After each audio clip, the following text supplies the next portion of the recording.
Imagineu-vos que sou al Montilla. Ja sé que costa, mejorando lo presente.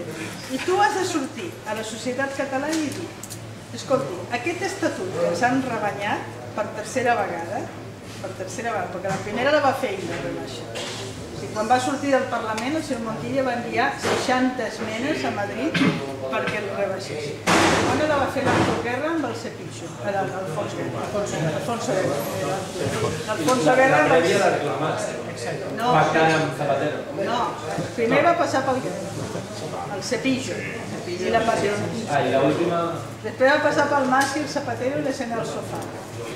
I ara pel tribunal. O sigui que déu-n'hi-do la pelleringa que ens ha quedat. I ara el senyor Montilla ha de sortir.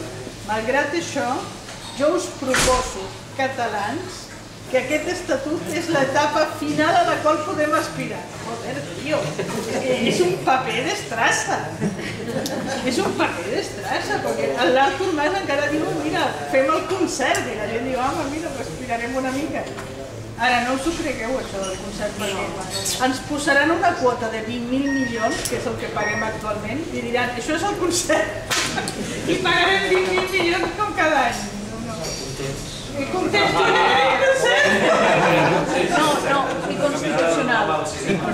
No, però a més el concert és inconstitucional. No, però vull dir que el problema del PSC és que s'ha quedat sense projecte.